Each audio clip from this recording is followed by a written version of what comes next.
mga kaulala, for today's video, magluluto nga ako ng ginataang munggo at dadalhin natin sa ating mga kapatid sa iglesia, merienda nila. Ang sarap nga rin sa pakiramdam. Nasa ganitong paraan, nakakatulong ka sa mga kapatid natin. Kahit sa pagluluto man lang, ma-share ko. Munggong pula nga yung ating binili dyan. Tapos sinala-sala ko lang para matanggal yung mga dumi-dumi. Bawal kasi itong hugasan. Pagkatapos nga, isasangag ko to. Yun kasi ang pamamaraan ko sa pagluluto nito. Malalaman mo ang luto na ito kapag mapula na. Halo lang tayo ng halo dito, wag mong tigilan. Wala nga akong pang durog nito, kaya naghugas ako ng bote ng soft drinks at yun ang pangkakadkad ko dito para madurog. Mindset ba? Mindset. Malinis na to at hinugasan ng mabuti, kaya pwede na nating dikdikin ito at durug-durugin. Nito nga ako pag nagiginata ang munggo. Tinasangag ko muna para maglasa talaga. At durog na durog ang ating pulang munggo. Yun lang muna guys. Update ko kayo sa next video. Thank you guys for watching. Bye!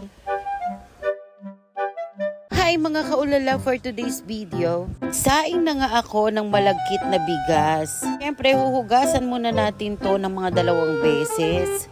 Pagkatapos nga, isasabay ko tong pakuluan at iluto yung nadurog nating munggo para lalo pa siyang maluto ng husto. Hindi matigas.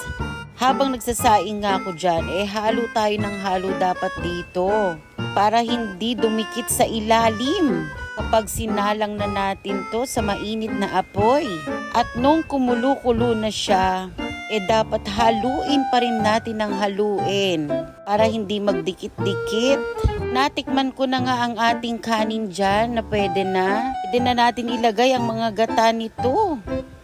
Ito lang naman yung ating ilalagay dyan ng mga ingredients. Napakasimple lang, may asukal.